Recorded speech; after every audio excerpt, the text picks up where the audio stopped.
Cześć, witam Was Energik w kolejnym NR Flashu. Mamy 26 luty, minął już tydzień i możemy się zająć kolejnymi wiadomościami z tego tygodnia, których niestety w tym tygodniu, w zeszłym tygodniu było naprawdę niewiele i powiem Wam szczerze, że miałem naprawdę problem, żeby wybrać coś ciekawego. To nie chodzi o to, żeby wybrać cokolwiek, tylko jakieś takie, powiedzmy, tematy większe i ciekawsze, bo jakieś tam pierdoły to raczej nie ma sensu tutaj omawiać.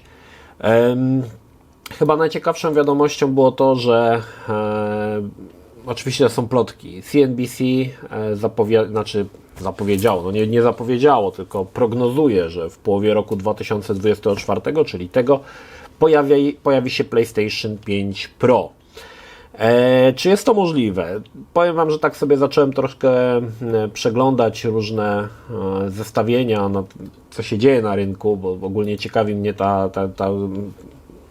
eksplozja tej bańki, której aktualnie doświadczamy na rynku IT i rynku software'owym.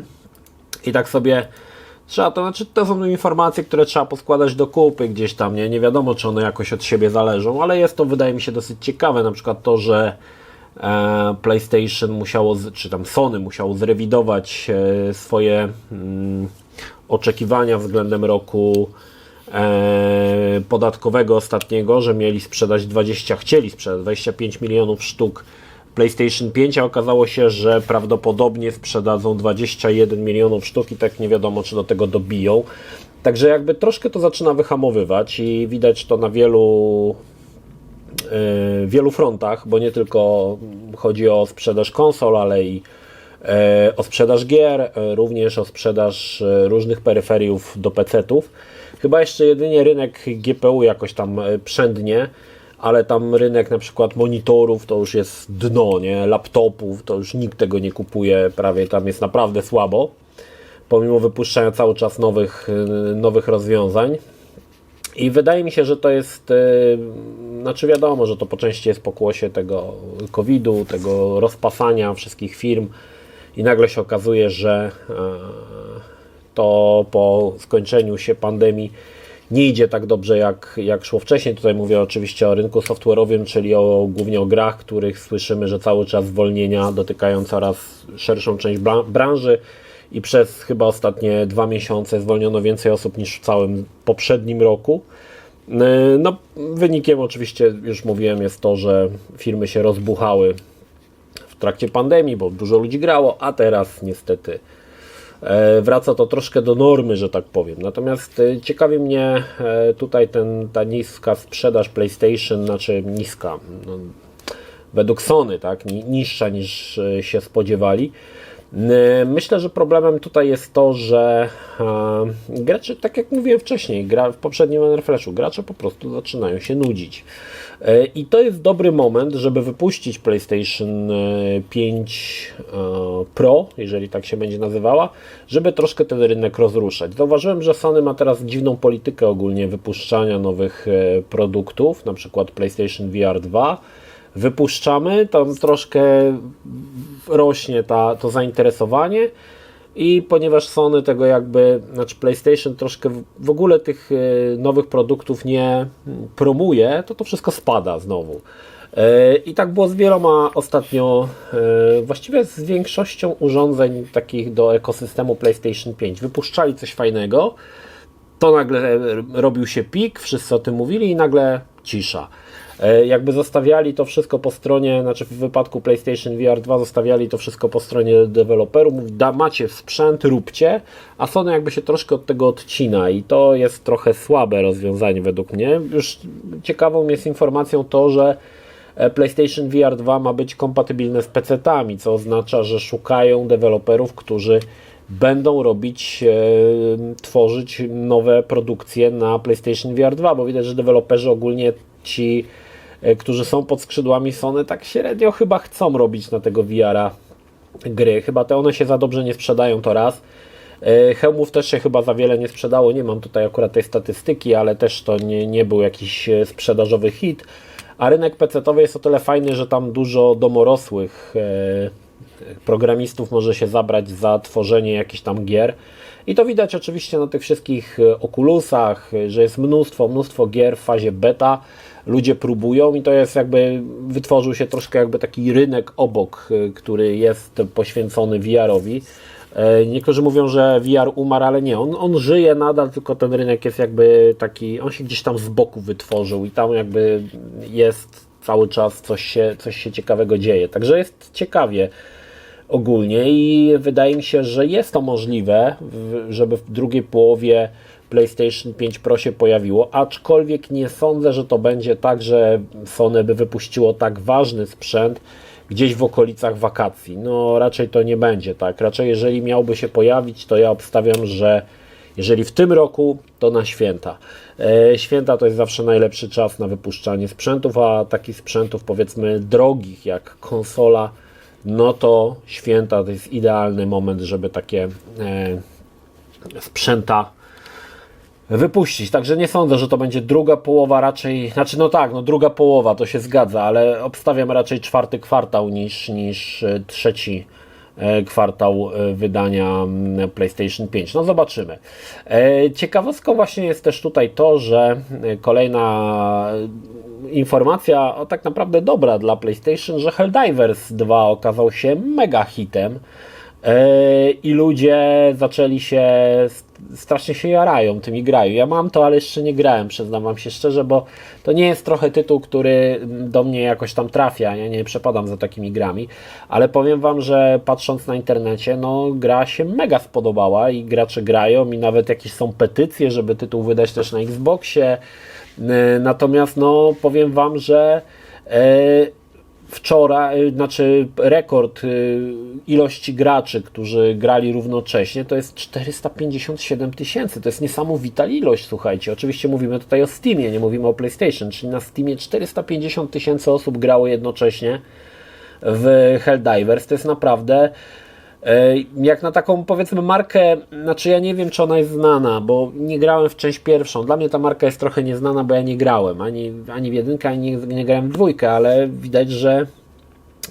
nieźle sobie tutaj to radzi no i widać, że tutaj, że był potencjał i potrafili go wykorzystać i nawet takie pomysły, bo to jak zakładam jest mocno kooperacyjna strzelanka, przynajmniej tak mi się wydaje, no to widać, że można zrobić dobrą kooperacyjną grę, która całkiem się nieźle sprzeda. Skoro jesteśmy przy kooperacyjnych grach, które okazały się gniotami, czyli na przykład Suicide Squad. No cóż, Warner Bros. Poinformował, że Justice League nie spełniło oczekiwań. No co za niespodzianka. Mieliście informację, że to nie spełni oczekiwań ze wszystkich stron. Od graczy, którzy... Ja nie wiem, kogo oni słuchają. To jest w ogóle niesamowite. Przecież mają... Zakładam, że jest tam jakaś grupa analityków, researcherów, którzy stwierdzają, czy to się sprzeda, czy to się nie sprzeda. I to nie była jakaś informacja, która nie była ogólnie dostępna, że ta gra się graczom nie spodobała już przy pierwszych zapowiedziach. No nie na darmo przenieśli prawie rok później premierę. I kiedy zrobili z tego grę jako usługę, no to też te informacje od graczy były negatywne, tak? Oni w ogóle jakby to olali, nie wiem, czy na co liczyli, a tam i tak się sprzeda. No nie. Pokazuje też tutaj tą ciekawą rzecz, że to już nie są te czasy z lat 90., że deweloper wydawał sobie co chciał i jak chciał i gracze to po prostu kupowali, łykali jak pelikany. Dzisiaj jest ilość graczy, to jest tak potężna grupa, która potrafi decydować o być albo nie być całych studiów deweloperskich, bo jeżeli mniejsze studio by wydało takiego Justice League, który się nie sprzedał, no to już by dawno było zamknięte. Natomiast no Warner Bros. To wiadomo, to jest ogromna firma, która wcześniej wydała chociażby Hogwarts Legacy również, no i Hogwarts Legacy okazał się potężnie popularną grą. I tutaj słuchajcie, no Hogwarts Legacy, z tego co pamiętam, 850 000 rekord na Steamie, czy nawet więcej osób, które grały jednocześnie. To był chyba największy, to był pik, 850 czy 70 000, nie pamiętam. A maksymalnie, słuchajcie, Justice League 13 000. No to o czym my tu mówimy, tak? Natomiast jestem teraz ciekawy, co będzie dalej, bo w Justice League zapowiedziano chyba 3 albo 4 dodatkowe sezony i czy będzie to dalej reanimowanie trupa i tutaj możemy posilić się przykładem Redfalla, który nadal jest patchowany i tam coś się dzieje, ale to grają 3 osoby, w tym 2 deweloperów od testów, więc ciekawy jestem, jak to będzie dalej, czy po prostu załadują od tyłu graczy i powiedzą, no już nie będzie, no gra się nie sprzedała, nie będziemy już nic więcej w związku z tym robić i to po prostu umrze. No ciekawy jestem, jak to będzie wyglądało, bo tutaj, no powiedzmy sobie szczerze, no to jest gra, która widać, że było włożone w nią sporo pieniędzy. Jasne, może Wam się gra nie podoba i tak dalej, ale widać, że to był tytuł, który no tam kilka wywrotek dolarów poszło i nagle się może okazać, że kupiłeś grę za 350 zł, czy tam za 300, że będziesz grał w kolejne sezony i te sezony już się nie pojawią, bo nie będzie to opłacalne dla Warner Bros., żeby w ogóle ktoś nad tym pracował. Natomiast pytanie, czy można było to naprawić, Justice League. Tak się zastanawiałem, jak ogrywałem tytuł, patrząc, jak to zostało zrobione i czym by mogła ta gra być i czy można by było to naprawić. Znaczy, powiem Wam, że ciężko by było to naprawić, bo tam same założenia z góry są już złe. Trochę jak w Redfallu.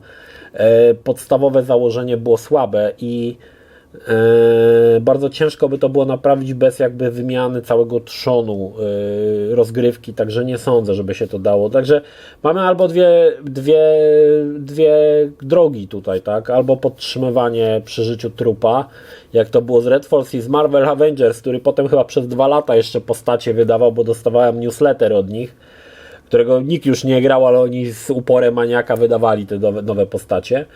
No albo po prostu odetną się całkowicie od tego i to sobie umrze, nie? To też były takie gry. Pamiętam, była taka gra MMORPG, kiedy był taki wybuch tych gier o świecie DC. Nie pamiętam, jak to się nazywało, kurczę. Gdzie tworzyłeś własną postać i miałeś właśnie cały świat tam DC.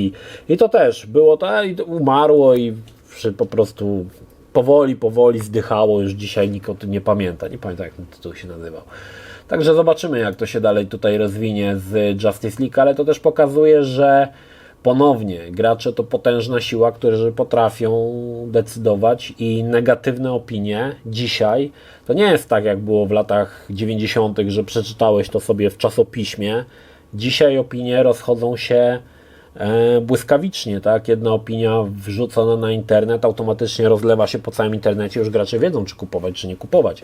Także jest tutaj dla deweloperów trudniej, ale z drugiej strony też te wymagania są wyższe, więc no, Eldorado w tworzeniu gier wideo już się skończyło. Trzeba się wziąć do roboty i pracować nad tym, żeby tytuł na siebie również zapracował. Dobra, to takie tematy dzisiaj trochę z dupy, szczerze mówiąc, bo trochę nie było, trochę tak rozwlekałem, to chyba widać.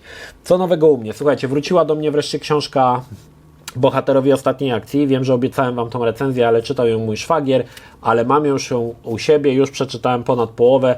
Fajnie mi się to czyta, bardzo dużo ciekawych informacji się dowiedziałem na temat moich bohaterów z dzieciństwa, idoli, o których nigdy nie słyszałem właściwie, o tych ciekawostkach, także fajnie jest to zebrane, taka książka, można powiedzieć, przekrojowa, dobrze się to czyta, lekko, autor ma takie dosyć lekkie pióro, także fajnie się to czyta, aczkolwiek nie spodziewajmy się, że to są tak informacje tak głębokie, jak na przykład, nie wiem, jakiś materiał na Netflixie o Schwarzeneggerze, czy tam o Sylwestrze, no to wiadomo, że te materiały mają o wiele więcej informacji niż ta książka, ale dobrze się to czyta i muszę przyznać, że jest w porządku. Doszedł do mnie nowy pad od Retro Fighters, tym razem zdecydowałem się na pada od Xboxa, jest to Hunter, bezprzewodowy pad do Xboxa, ale również można go podłączyć do PC-a i do Switcha. Powiem tak, dużo osób się pyta, jeżeli nie te kontrolery, to w ogóle gdzie kupić oryginalne kontrolery, bo dzisiaj rynek jest zawalony chińskimi podróbkami i pytacie na przykład, gdzie kupić oryginalny pad do PlayStation 2 albo skąd kupuję, tak, i tak dalej. Dlatego myślę, że zrobię taki fajny zbiorczy materiał na temat tych kontrolerów, bo mam ich w domu 5 aktualnie i może coś Wam tutaj do tego doradzę, jeżeli chodzi o kontrolery, bo powiem Wam, że Retro Fighters robi naprawdę fajny sprzęt. Ja jestem zadowolony, ten pad jest naprawdę świetny. On jest wzorowany w ogóle na padzie od Xboxa Series SX. Aż się dziwię, że się nie bali, że ich pozwą, ale sprzęt został naprawdę dobrze wykonany i ogólnie Retro Fighters robi fajne te kontrolery. One są względnie drogie, jeżeli chodzi o kontrolery do retro, znaczy one chyba po $50 kosztują, tak wychodzi, ale no, myślę, że zrobię taki zbiorczy materiał, nie będzie to absolutnie materiał sponsorowany czy coś, bo te wszystkie kontrolery kupuję za własną kasę, także to nie jest tak, że oni mi je sponsorują, a myślę, że może wielu osobom pomóc w kwestii doboru. Dobra, co w tym tygodniu? Mamy już nagrany nowy podcast z Bartem. Będę go montował dziś lub jutro, więc pewnie w środę się pojawi, jakoś tak będę wrzucał. Chciałbym na sobotę zrobić kolejną materiał z zakulis, czyli zanim powstał hit. Lubię te materiały robić, Wam się podobają. One może tak jakoś specjalnie nie mają wyświetleń dużo, jakbym chciał, ale ogólnie bardzo dużo jest ocen pozytywnych, to znaczy, że Wam się to podoba i warto to dalej ciągnąć i będę to ciągnął, bo mnie to interesuje ogólnie, temat jest fajny i nie zamierzam z tego zrezygnować, pomimo tego, że wyświetleń raczej to tam specjalnie nie robi. Natomiast w środę pewnie wleci podcast, na sobotę chciałbym zrobić zanim powstał hit, a jeżeli to się nie uda, to mam przygotowane już 2 recenzje po latach retrogierek, które też będę starał się gdzieś tam upchnąć, jeżeli nie w tym tygodniu, to w przyszłym.